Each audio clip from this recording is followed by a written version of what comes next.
If you have a basic grasp of media literacy and analysis, and if you've watched Squid Game, then it won't be a shocker to hear that this series critiques capitalism. However, if you aren't familiar with capitalist critiques or broader social critiques, then you might have skipped many thoughtful and thought-provoking elements. If Squid Game grabs your attention through its gory contents, its graphic violence, and its unapologetic cruelty, it maintains your attention through its many complex characters and their psychological evolution throughout the game. The premise of the show is very simple. A secret organization seeks out people desperate for money and enrolls them to play deadly games to win a fortune. We follow 5 different characters, some more closely than others. There is Jang Dok-soo, a gang member who overambitiously tried to steal money from his boss, Ali Abdul, a Pakistani undocumented worker who's trying to provide for his wife and child, Kang Se-byuk, a North Korean refugee who's trying to reunite her family, her mother still being in North Korea and her brother being in an orphanage. There's also Cho Sang-woo, who graduated top of his class in business administration at a prestigious university. He was caught stealing money from clients, committed other financial crimes, and put his own mother's business and house at risk. Finally, there's the main character of the series, Song Ji-yoon. We're first introduced to him as a man who's struggling with money, who's living in difficult conditions with his mother. It's his daughter's birthday, and he plans on taking her out for food and getting her a nice birthday present. The first game he ever plays during the show is trying to find out the PIN to his mother's card to steal from her. The first moment of suspense in the show is when he's at his third and final attempt at guessing the PIN before the card gets blocked. He then gambles the money betting on horses, something he'll feel like he's being the subject of later. He'll then learn that his daughter is leaving for America with her stepfather, something Ji-yoon has no control over because of his financial situation. Oh, and he also lost his job after fighting for it unsuccessfully, and he also owes a lot of money to loan sharks. All this to say that Ji-yoon, like the other characters, is desperate for money and enrolls in the Squid Game. We know the Squid Game is the last game played, but for the sake of convenience, we'll call the whole game situation the Squid Game. Right before we start the video, I want to let you know that this is only my second channel. I actually make more videos on another channel, my main one called The Canvas. I make art history videos analyzing different artists, different paintings, different art movements, sometimes with the leftist bend. So if you're interested, you can go check it out and maybe subscribe.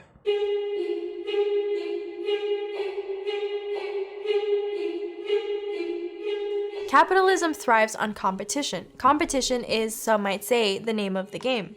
There are clear benefits to competition, and capitalism, through competition and wealth inequalities, has increased the world's productivity and living conditions in an unprecedented way. Capitalism has made some incredible contributions, starting with the development of the means of production, that is to say, for example, machines and technology. However, all of this came at a price, massive wealth inequality and a lot of exploitation. See, if capitalism is a game that increases efficiency and wealth production at the expense of the many, then maybe we should stop playing the game at one point. Maybe, once we are efficient enough, we can start using this efficiency for the well-being of society instead of the well-being of the elite. In any case, Squid Game shows us both the capitalist game and the Squid Game. In the outside world, you see the consequences of wealth inequality and of competition in general. In the Squid Game, you see the consequences of the purest form of competition, one where the losers die.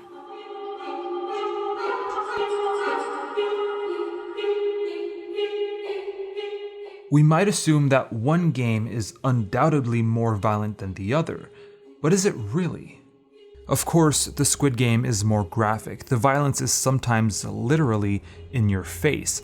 People die left and right in the span of a few seconds. This, of course, is contrasted with the capitalist game where violence isn't in your face, but is invisible. We'll talk about consent and coercion later in the video, but when it comes to violence and death as a broader concept, it can't be separated from the capitalist game. Violence under capitalism isn't only inevitable, it's necessary. If you want people to work under the authority of a boss, you need to threaten them with starvation, with homelessness, or in other words, with death. People need to have the incentives to work, except here, it's work or else. The show explicitly shows a homeless person nearly dying to demonstrate capitalist violence, but there's also the example of Ji-hoon's mom who, not being able to afford healthcare or even time off from work, dies. She's pushed to work so much, not because she wants to or because she loves her job, but because she has to, out of fear of starvation or eviction, a fear imposed by the system and the people defending it. She died to the capitalist game. It's less graphic, of course, but it's nonetheless violence. It's the kind of violence we don't see, and the fact that it's invisible makes it pernicious. Most people are victims of capitalist violence, and our 5 characters aren't exceptions. It isn't only in the Squid Game that people are willing to put their security or even their lives at risk to feed themselves or simply to make more money. You see that in the capitalist game all the time. Putting your life at risk for money is a theme in both games. The detestable Dok-soo puts his life at risk as a gang member to make more money and to get an edge in the capitalist game. Sae-byuk, also a criminal through, for example, pickpocketing, also puts her own security at risk through these illegal actions. The people who were supposed to help her mom jump the border also risked their lives for more money. Ali, bless his soul, puts his security in constant risk because of his status as an undocumented worker. The fact that he lost fingers attests to that. Sang-woo is probably the closest you'll have to the capitalist elite. However, he failed. He's putting his mom at risk, he's putting himself to shame, and this resentment seems to build up during the series. This failure of his pushes him to attempt one of the most taboo capitalist causes of death, suicide.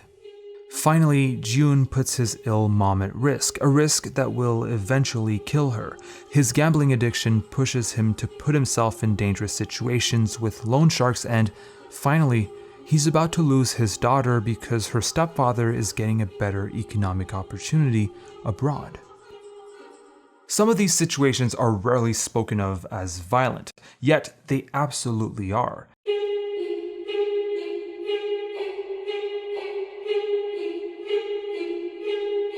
Competition can also exclude certain demographics if they are deemed unfit for the game.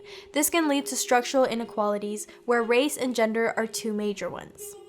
For example, when players had to create teams of 10, even without knowing which game it was for, every team wanted strong men.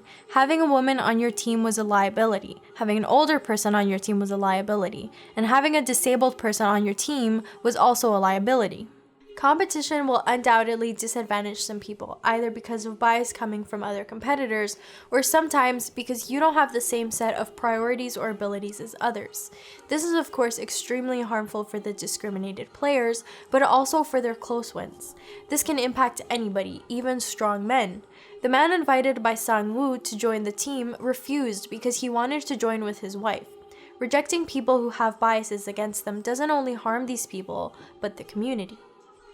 Another way competition harms minority groups is through internalized oppression. Internalized oppression can manifest itself when a member of an oppressed group adopts the oppressor's oppression. Internalized homophobia, which is when a queer person holds negative biases against other queer people, is a great example of internalized oppression. In Squid Game, internalized sexism is displayed through the character of Min-yu. Min-yu is definitely playing competitively during the Squid Game, and this translates in putting other women around her down. She embodies the "I'm not like other girls" phenomena. She tries to ally herself with Dok-soo for her survival, even going to the point of having sex with him. And when he finally betrays her, she tries to join Ji-hoon's team by saying she's better than the other women on their team.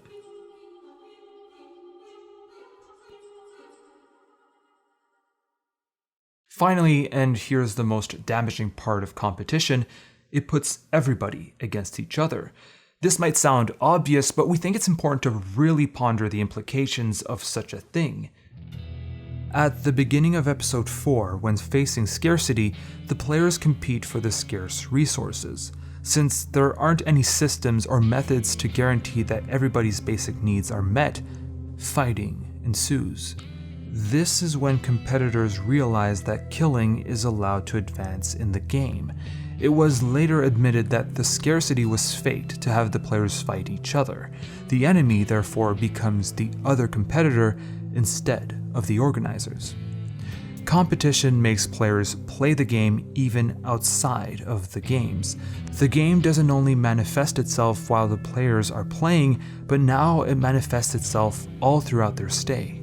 Similarly, competition will create the same effect under capitalism. If once upon a time, work was something you'd do solely at work, it now invades your private life more and more.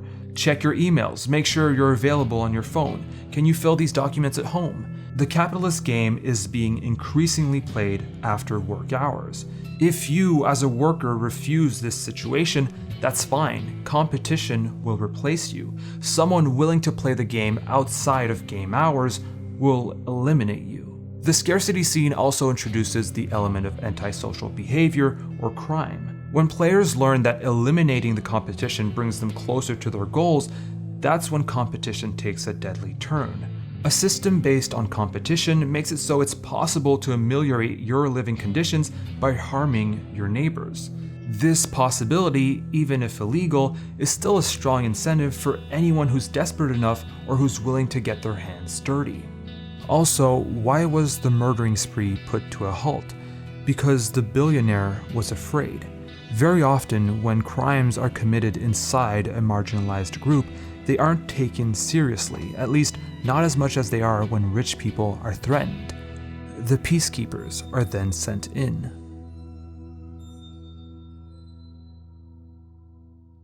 If we have to find a comparable role in the capitalist game that these guys play in the Squid Game, then I would argue that these guards are cops. They are the armed forces of the system. They are the people enforcing and maintaining the system. They are also the ones upholding the security of the players and defending the values established by the organization.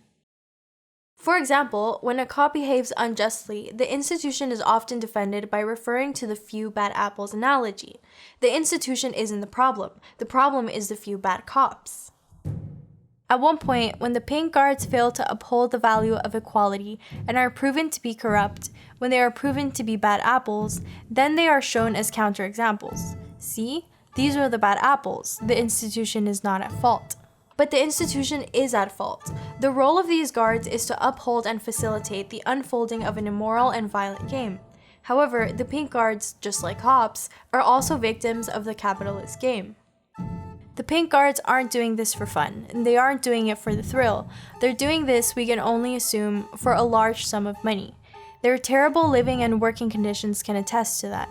They are surveyed 24/7, they work on incredibly tight schedules, they abide by extremely strict rules, and they also run the risk of being killed if they disobey these rules.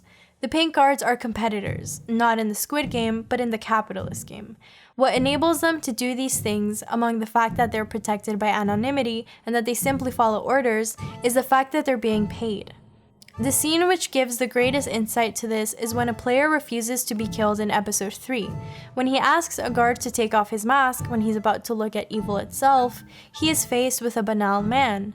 A man who's just doing his job, who's just trying to make money and compete to go up in life. This scene right here is a confrontation with the banality of evil. I won't go into Hannah Arendt's banality of evil, so if you don't know about it, look it up. It's worth it.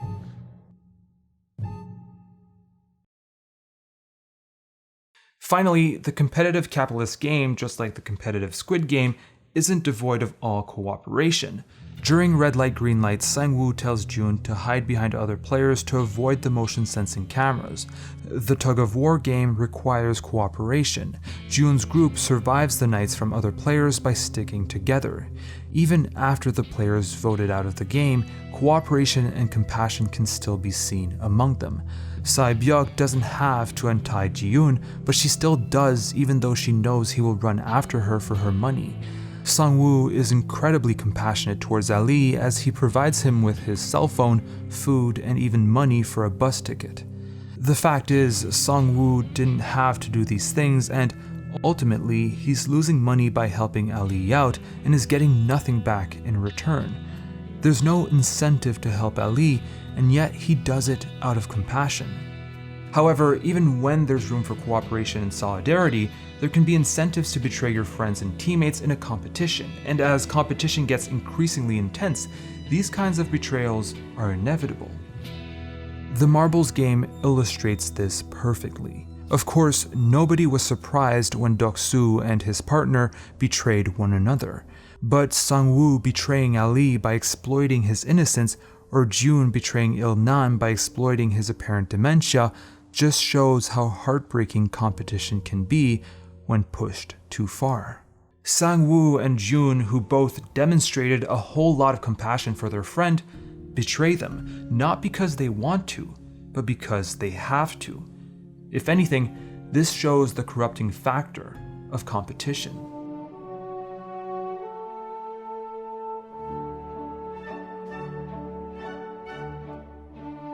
If there's anything we can take away after watching Squid Game, is that liberalism failed. Liberalism promised the maximization of individual liberty through freedom of speech, freedom of thought, freedom of association, the right to property, equality of opportunity, and democracy. Liberalism failed on that promise, and we all know it. Squid Game makes it obvious. But where did liberalism go wrong? Here's a quote by the anarchist philosopher Rudolf Rocker.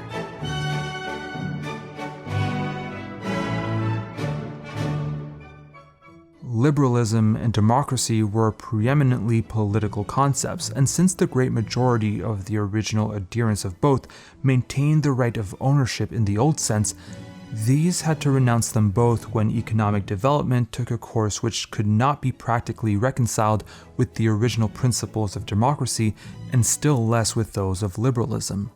Democracy with its motto of all citizens equal before the law, and liberalism with its right of man over his own person, both shipwrecked on the realities of the capitalist economic form.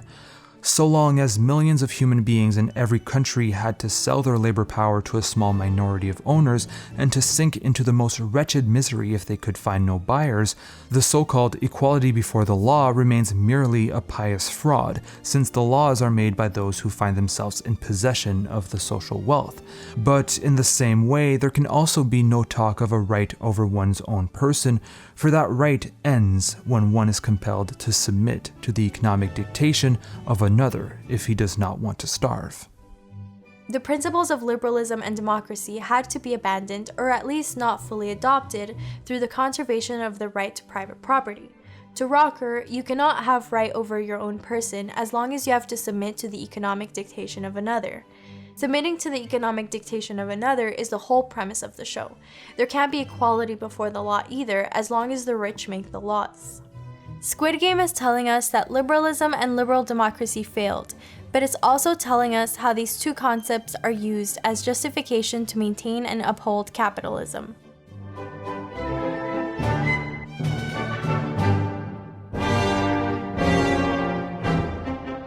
Let's start with the myth of equal opportunity. It's a liberal principle which is heavily critiqued throughout the series. Equality of opportunity means, in a nutshell, that everybody in a given society has the same chance to succeed. Under capitalism, equality of opportunity is used to justify the system and its rampant wealth inequality. It's the American dream. Anybody can become rich if they work hard enough. This is problematic for many reasons. First, the idea that everybody is competing on a level playing field is laughable. When we're talking about a life or death competition in whichever game, people will cheat. They'll want an edge over the other players. This is obviously symbolized by the doctor who collects organs in exchange of information. Being a member of a marginalized group, among other things, can also greatly affect your opportunity. Ali, for example, is at a disadvantage because he doesn't know traditional Korean games, nor can he differentiate even numbers from odd numbers.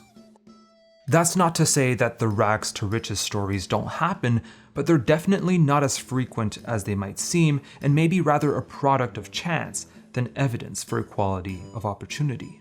The concept of equality of opportunity isn't one that many people believe in, not in the capitalist game nor in the Squid Game.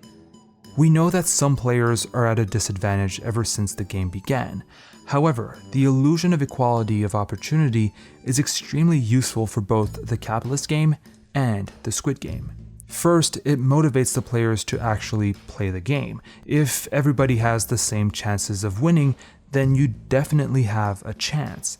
Nobody wants to play a rigged game, so you need to convince the players that it's fair, either by repeating the mantra enough so people believe in it, or make a demonstration that this fairness is forcefully defended.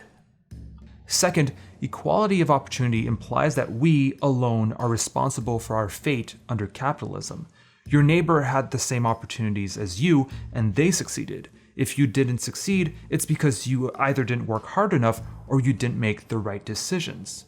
According to this liberal idea, if we're responsible for our misery, then we are responsible to get out of it.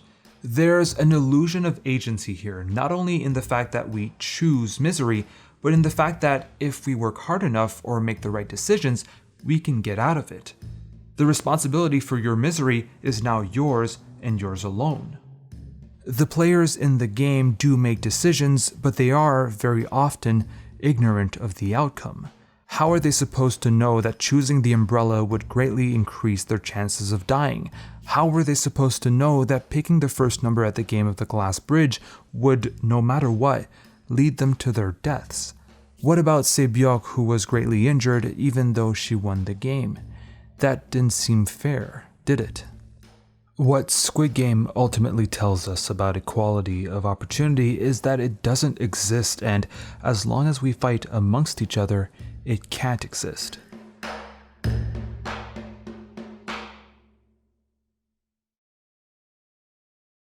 After playing Red Light Green Light, the players realized that they agreed to play the game without really understanding its full implications, mainly that many people will be murdered. However, the organization put in place a system to end the game. Democracy is shown as an option to opt out of the Squid Game as well as the capitalist game. If we're also miserable in the capitalist game, why don't we just vote against capitalism? Firstly, doesn't it sound unfair to let the majority decide if people should be forced or not into the capitalist game, which undeniably will bring great harm? If we compare this to the Squid Game, then it's clearly unfair and unethical for a majority to force a minority to risk their lives for money. It seems unethical to force a minority to play a violent game. It's completely unfair, and during the vote, a man gets violent when faced with the possibility of being forced to play a second deadly game. Though we might see this as legitimate self-defense, this is framed as a violation of democratic principles, and the guards, which are the defenders of democratic principles, threaten the man with force. Now, one might question the validity of representative democracies, and some might call them elective aristocracies, as we do. We might expand on that topic in a different video, but the idea that we could vote ourselves out of capitalism is, to many, delusional. For rich people to give up their wealth and privileges, laws won't be enough. Squid Game literally relies on the fact that the elite don't care about laws. And anyway, as Rudolf Rocker said, the laws are made by those who find themselves in possession of the social wealth. It's unlikely that such an event could ever happen. It's only possible in theory. The fact that voting capitalism out is only possible in theory, not in practice, is of great benefit for the capitalist class. This gives the illusion of agency, the illusion that citizens do have control over the system under which they serve. This legitimizes the capitalist game, and the possibility of voting out of the Squid Game also legitimizes it. Though the vote to get out of the game passed, it still gave the game legitimacy.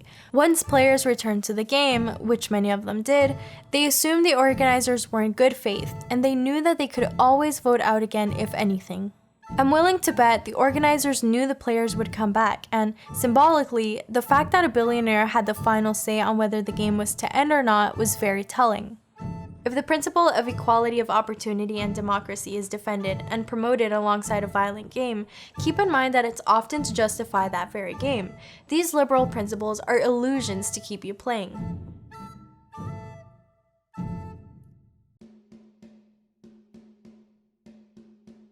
How do we conclude this video? We talked about Squid Game's depiction of competition, its violence, its castaways, and what it can make you do.